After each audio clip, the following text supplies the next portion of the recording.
بسم اللہ الرحمن الرحیم عن عائشہ رضی اللہ تعالی عنہا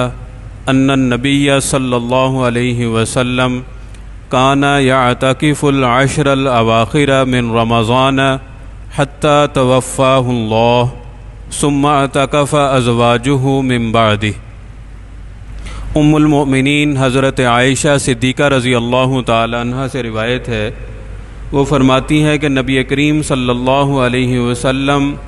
رمضان کے آخری دن میں لگاتار اعتکاف فرماتے رہے، یہاں تک کہ اللہ رب العزت نے آپ کو وفات عطا فرما دی۔ پھر آپ کے بعد آپ کی ازواج بھی اعتکاف کرتی رہیں۔ تو رمضان المبارک کے آخری عشرے کا اعتکاف یہ حضور نبی کریم صلی اللہ علیہ وسلم کی سنتوں میں سے ایک بہت بڑی سنت ہے، اور یہ ایسی عبادت ہے جو اس سے پہلے بھی بہت سارے انبیاء کا طریقہ رہی ہے۔ قرآن کریم میں بھی حضرت ابراہیم علیہ السلام نے جب خانہ کعبہ کی بنا کی تو اس میں بھی اعتکاف کا ذکر ہے۔ تو رمضان المبارک کی برکات کو حاصل کرنے کے لیے، لیلۃ القدر کی برکات کو صحیح طرح سے حاصل کرنے کے لیے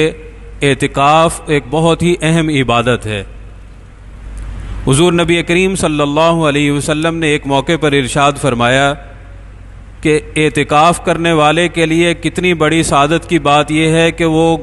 گناہوں سے بچا رہتا ہے، یعنی اس کو گناہ کا موقع ہی نہیں ملتا، اور اس کے ساتھ ساتھ اس کو اس کے نامہ اعمال میں وہ نیکیاں لکھی چلی جاتی ہیں جو وہ اعتکاف کی وجہ سے باہر نہیں سر انجام دے سکتا۔ تو کتنی بڑی فضیلت کی بات ہے۔ اسی طرح حضرت عبداللہ ابن عباس رضی اللہ تعالیٰ عنہ کی جو تفصیلی روایت ہے، اس میں انہوں نے ایک دن کے اعتکاف کا یہ ثواب بیان کیا کہ اعتکاف کرنے والے کے درمیان اور جہنم کے درمیان 3 خندقیں حائل ہو جاتی ہیں ایک دن کے نفل اعتکاف کے، اور ایک خندق کی لمبائی چوڑائی ایسے ہے جیسے زمین اور آسمان کا درمیانی خلا۔ تو یہ کتنی بڑی سعادتیں ہیں جو اعتکاف کے ذریعے ہم حاصل کر سکتے ہیں۔ تو ان سارے فضائل کو ایک طرف بھی رکھ دیا جائے تو ہمیں شوق دلانے کے لیے صرف یہی بات کافی ہے کہ حضور نبی کریم صلی اللہ علیہ وسلم نے جب رمضان المبارک کے روزے فرض ہوئے تو اس کے بعد آپ کی زندگی میں 8 سال رمضان المبارک آیا،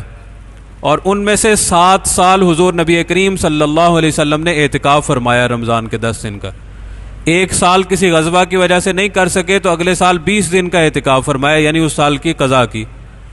تو ہمیں تو شوق دلانے کے لیے یہی بات کافی ہے۔ تو اس لیے کوشش کرنی چاہیے کہ رمضان المبارک کے یہ آخری 10 دن ان کو فارغ کر کے، یہ جو رمضان المبارک کی ابتدا میں کچھ کمی رہ گئی اس کمی کو دور کرنے کی کوشش کی جائے۔ اور اعتکاف کی مثال ایسے بیان کی گئی ہے جیسے ایک فقیر ہے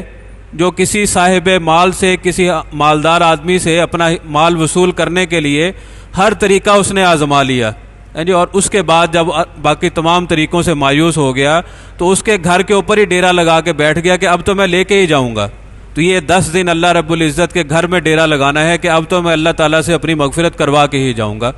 تو اسی طرح مردوں کے ساتھ ساتھ عورتیں بھی یہ فضیلت حاصل کر سکتی ہیں، لیکن عورتوں کا اعتکاف گھر کے اندر ہی ہے کہ انہوں نے جو نماز کے لیے جگہ خاص کی ہوئی ہے وہ وہیں پر اعتکاف کی شرائط کے ساتھ اعتکاف کریں گی تو ان کو بھی انشاءاللہ یہی ثواب ملے گا۔ تو اللہ رب العزت ہمیں اس کی توفیق عطا فرمائے۔